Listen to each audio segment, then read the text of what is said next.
بسم اللہ الرحمن الرحیم۔ غزہ تقریباً تباہ و برباد کیا جا چکا ہے اور اب بچے ہوئے مسلمانوں میں سے لاکھوں افراد کا کشت و خون رفح بارڈر پر کیا جا رہا ہے۔ جوئش سیٹلرز ویسٹ بینک میں مسجد اقصی کی حرمت کو پامال کر رہے ہیں اور اپنے عالمی منصوبے کے تحت مسجد اقصی کو نعوذ باللہ من ذالک منہدم کرنے کے ساتھ اپنے تھرڈ ٹیمپل کو ری بلڈ کرنے کے لیے منصوبہ سازی کر رہے ہیں۔ ایک ایسے وقت میں جب قرآن کو نظر آتش کیا جا رہا ہو، ہمارے نبی صلی اللہ علیہ وآلہ وسلم کی شان میں نعوذ باللہ من ذالک توہین کا ارتکاب کیا جا رہا ہو، مسلمان نوجوانوں کو الحاد اور کفر کی طرف دعوت دیتے ہوئے فنڈامنٹل آرٹیکلز آف فیتھ کا انکار اور مذاق اڑایا جا رہا ہو، مسلم علماء، دانشور، اولیاء اور مشائخ کی یہ ذمہ داری بنتی ہے کہ وہ مسلمان نوجوانوں کی نہ صرف یہ کہ ذہنی تربیت کریں بلکہ انہیں بیداری شعور کے ساتھ اس بات پر آمادہ کریں کہ وہ زائنسٹ کلچر، سویلائزیشن اور آئیڈیالوجی کا بائیکاٹ کریں۔ ایک ایسے وقت میں جب امریکہ اور مغرب کی یونیورسٹیز میں کیمپنگ کی جا رہی ہے، احتجاج کیا جا رہا ہے اور غزہ کے مسلمانوں کے ساتھ اظہار یکجہتی کرتے ہوئے غیر مسلم سب سے زیادہ آگے بڑھ کر مسلمانوں کے لیے ان کے حق میں آواز اٹھا رہے ہیں اور انسانیت کے لیے جس طرح سے وہ آواز بلند کر رہے ہیں، یقیناً مسلمانوں کا سر شرم سے جھک جانا چاہیے۔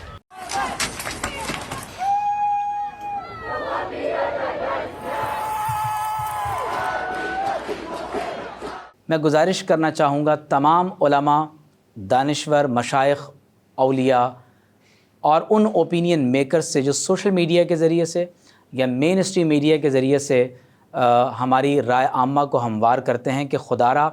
پاکستان کے لوگوں میں افتراق اور انتشار پیدا کرنے کے بجائے ان کی صفوں میں اتحاد قائم کریں۔ ہمارے وہ نوجوان جو آپ سے دین کا صحیح پیغام سننا چاہتے ہیں، جو اس بات کے متلاشی ہیں کہ انہیں مسجد اقصی کی اہمیت بتائی جائے، جو اس بات کا تقاضا کر رہے ہیں کہ انہیں دین کے ایسنس سے آگاہ کیا جائے، اگر ایسے وقت میں اختلافی عنوانات پر مباحثے منعقد کیے جائیں گے، مناظرے کیے جائیں گے، اس کا نتیجہ یہ ہوگا کہ بجائے اس کے کہ یہ نوجوان دین کے قریب ہوں، یہ کنفیوژن کا شکار ہو جائیں گے۔ اور اس وقت جب پورا عالم کفر ایک ملہ واحدہ بن کر پورے عالم اسلام کے خلاف طرح طرح کی سازشوں اور عملی کارروائیوں میں مصروف ہے، مسلمان باہمی دست و گریباں رہ کر بغداد کے طاقت و تاراج ہونے، اسپین کے تباہ و برباد ہونے، ہندوستان میں 800 سالہ مسلمانوں کی حکومت کے ختم ہونے کی یاد کو تازہ کریں گے۔ قرآن مجید میں اللہ تعالیٰ فرماتا ہے وَأَطِيعُوا اللَّهَ وَرَسُولَهُ وَلَا تَنَازَعُوا، اور اطاعت کرو اللہ کی اور اطاعت کرو اللہ کے رسول صلی اللہ علیہ وآلہ وسلم کی اور آپس میں جھگڑا نہ کرو۔ فَتَفْشَلُوا وَتَذْهَبَ رِيحُكُمْ وَاصْبِرُوا، فرمایا آپس میں جھگڑا نہ کرو، اگر تم آپس میں جھگڑا کرو گے تو بزدل ہو جاؤ گے اور تمہاری بندھی ہوئی ہوا جاتی رہے گی۔ وَاصْبِرُوا، اور بے شک صبر کرتے رہو۔ ان اللہ مع الصابرین، بے شک اللہ تبارک و تعالی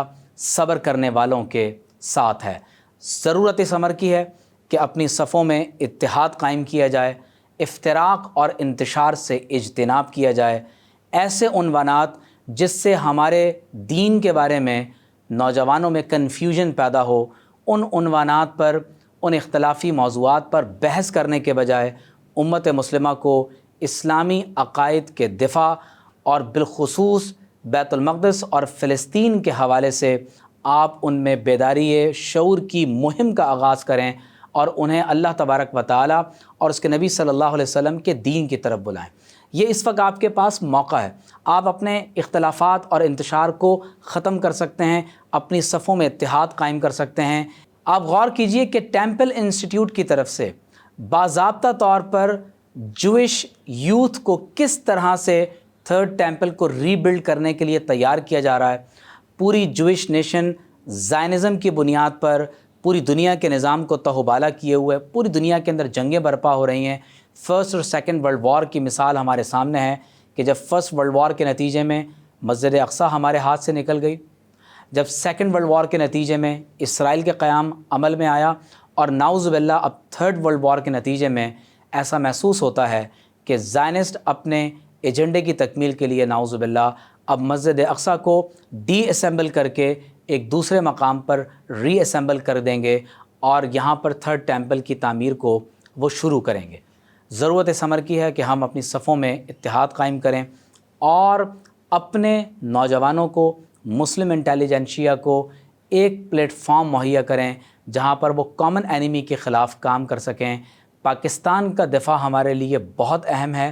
کیونکہ اللہ تعالیٰ نے اس ملک میں یہ پوٹینشل رکھا ہے کہ آپ پوری مسلم دنیا کی اور پورے عالم انسانیت کی قیادت کر سکتے ہیں۔ یہ موقع ہے، کہیں ایسا نہ ہو کہ اس غلطی کی سزا صدیوں پر محیط ہو۔ میں مسلمان علماء، دانشور، اوپینین میکرز اور مشائخ سے یہ التماس کروں گا کہ خدا را اختلافی عنوانات پر امت میں انتشار اور افتراق کے امور کو ہوا دینے کے بجائے ضرورت اس بات کی ہے کہ نوجوانوں کو دین کے حقیقی پیغام کی طرف، قرآن کی طرف اور حضور علیہ الصلوۃ والسلام کی طرف بلایا جائے۔